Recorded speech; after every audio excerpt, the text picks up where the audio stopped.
thing is about how I have a sense of the city as connected, and JJ, this November, JJ invited me to go out to Bridesburg for an afternoon just to do a little perimeter thing where they're building a park out there on the river, which is totally, I mean, that whole riverfront is completely transformed since 2016. But it's just thinking about, and then I was talking to JJ later, and I said, you know, this neighborhood has a lot of the same issues and challenges as what we see down in Eastwick. And it's like making that sense of like, oh, here are people who live on the edge, they have water access kind of, but they've also been like a lot of manipulation by the city of who's where, what's what corporations get to come in, both have Superfund sites. So it's just really, I think that making the connections, that this is a city as a whole, and it's a city of neighborhoods, but it's also linked, and I think you get that sense of that continuity and connection by walking the river. I guess my big thing that I was struck with walking the whole thing is just how big Philadelphia is. Depending on where you live, I mean, like the neighborhoods that I've lived in feel like more, you know, they're like Center City and West Philly mostly, and you know the other neighborhoods are out there and the other parts of the city are there, but like until you walk it, it's like, wow, it's so like topographically different and like just everything about it. So yeah, just, that's been the big thing for me, just learning how big and different the parts of the city are. You know, I don't really know where to start because I'm a transplant to Philadelphia, so I've only lived here 8 years. And I started walking with JJ probably 3 years ago, so it was right actually in the pandemic. And so, well, we couldn't do normal things, right? So you end up going different places, and I remember walking down Northwestern Avenue and seeing one of the logos, and thinking, I need to check into that. And so next thing I know, I'm signed up for a section, and I came straight home and signed up for 2 more. Because it was such an extraordinary experience, even though actually the first section I did was actually in my neighborhood, 10 miles from where I was living. But even in those 10 miles, I got to see things I would never have seen before, neighborhoods I hadn't even driven through, let alone walked through. So, you know, to use a word that's very current, if I had to pick a word, it would be diversity. But diversity in just about every imaginable way you could apply it. So diverse communities, diverse the way people live. Certainly geographically, I learned a tremendous amount about the city. But the people that you're walking with are different every single section, of course. You never know who you're going to be walking with. And you know, one of the things JJ says at the beginning is, using, I think, words he used, try just being curious about the situation you're in. So you may be walking with people who, you know, you find a little challenging and you certainly wouldn't choose to be with, but when you are with them.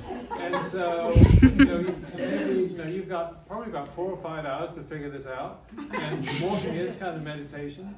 So you think, well, why is that? Why do I have an issue with that? And so, I don't know, for me, it's just been mind expanding. It's just been a very interesting experience. I feel like I've grown a lot.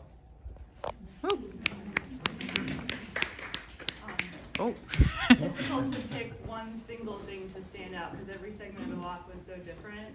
I was sort of like going through my highlight reel of like individual experiences, but the one thing that was true from the whole walk that is a highlight are the people that I met and the friends that I made. So Rachel, Graham, JJ, and others. So that was the best part.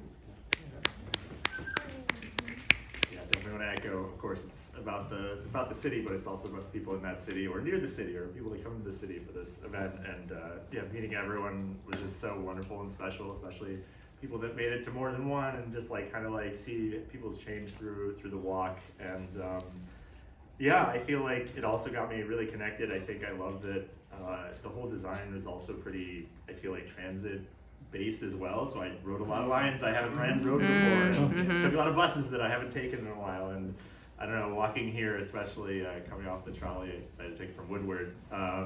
It's just like, it felt kind of like the 5 a.m. wake up to Bridesburg and like walking to the sunset or sunrise we couldn't see, but it was that like, you know, dusk, no one around kind of thing. And yeah, I think that was super special. I think the one more thing was, speaking of that Bridesburg area, it was really, especially in times like this, I think it was really nice having the local connection of Representative Joe Hohenstein come with us, and just like having that perspective and having, I mean, just the stories that him and his team were able to tell about the area and like really add that color was super helpful. And just like, since I'm also in his district, it was just great to meet him and kind of have that really nice conversation.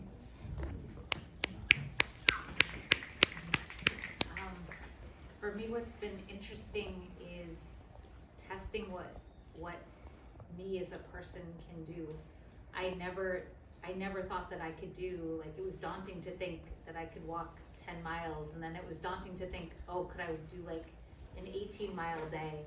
And then it was daunting to think, could I do more than one leg in a row? And then the next thing you know, I did 4 days, and I was like, how did that even happen? I just felt better every day that I did that. Like, I took off a week of work, and it was like my own staycation for me. And on top of that, the sense of community, just like, I helped to put up the art exhibit at Cherry Pier. I never thought that I would work on an art exhibit, and I've learned how to do printmaking. So many different things that have all come out of this community, and then meeting everybody through this, which has been great. So, for me, I'm pretty much a lifelong Philadelphian, but doing the entire perimeter, I got to see things that I had only heard about, like the police academy, the fire academy. I mean, I knew they were there, but there they were, and that part was like pretty cool, also knowing exactly where Four Seasons landscaping was. Right? I was there.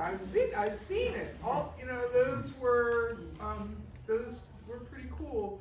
I did the walk in 2020 when everybody was pretty much locked down. I did it with 2 friends, and we formed a pod, and we just went and we did the whole perimeter. So and I can really say that it's definitely changed my perspective on the city, but also it's changed me. So yeah. That's all I have to say. Oh. Okay, so for me, I guess the coolest thing, a couple things. I like to explore, and I kind of got started with it during the pan as well, because I was basically going through this little book, with like America's Gardens or something.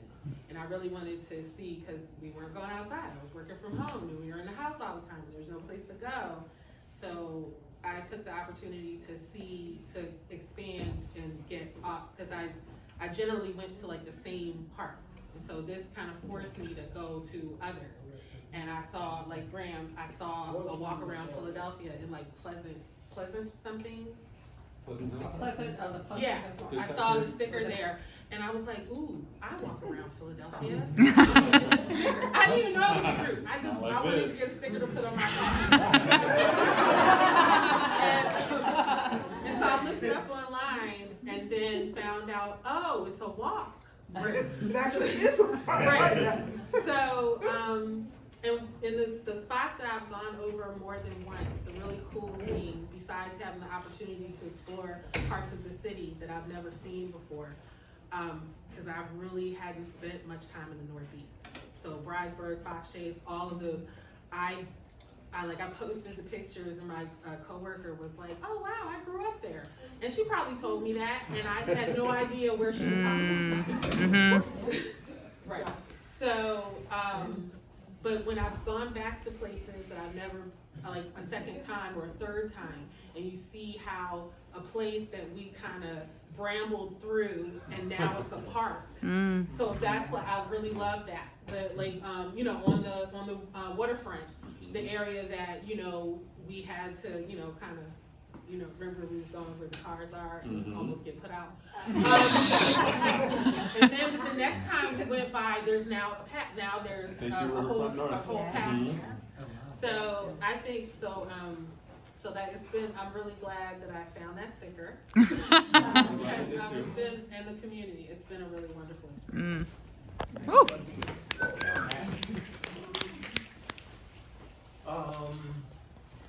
So I did the whole thing almost the whole thing in 2021. In the snow.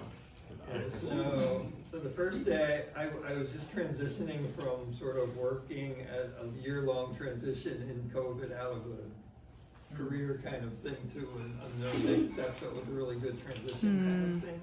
But the first day was brutal. I had a cloth mask on. It was sleeting on Design Avenue. My mask was frozen. I couldn't breathe. I had no appropriate clothing at all. So by the end of the week, after laying in bed for a few hours the next morning and catching up later in the morning, I ordered a lot of like waterproof things that I didn't have. Later in the week when I didn't need them quite as much, I was very well prepared finally. But and then I've done the last couple of years. I've done several segments, a few segments with my son too, which is really cool. I think it's just sort of connecting.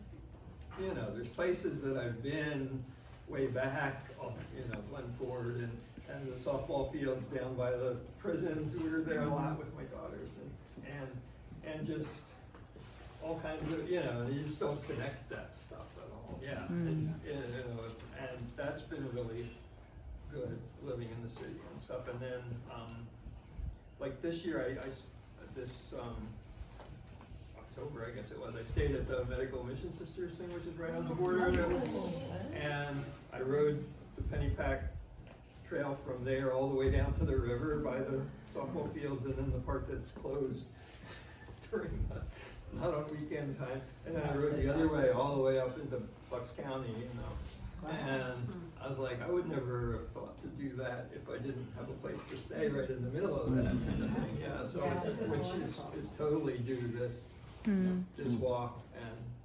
And the other thing is just to say is I've been down in Nicaragua mostly lately, and just thinking a lot about borders and movement and separation, and just seeing a lot of migrants coming through the airport there, and then this year being at the border, U.S.-Mexico, and the border Mexico-Guatemala, and in tribal places in Guatemala, and just, I think, thinking about all those kinds of issues a little differently because I've thought about borders and done this walk and all. I think it's been really helpful to give me a different perspective on stuff.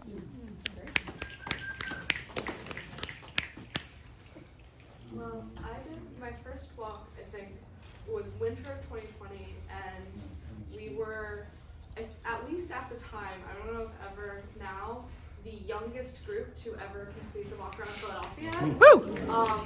Our youngest member was 11, and I was 12 at the time. Whoa.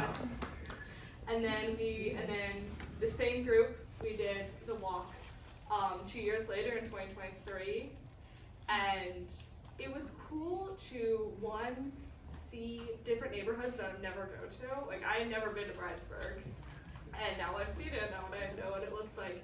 And also, I knew everybody, like, beforehand, before the walk, but I think I connected with a lot of people, because when you're doing, like, 8-mile days, there's not much to do except for to talk with people about how much your feet hurt. I'm so glad y'all were able to do it. I'm so glad y'all were all able to do it. Woo! Yeah! Friends, as you've probably gathered, this isn't a one and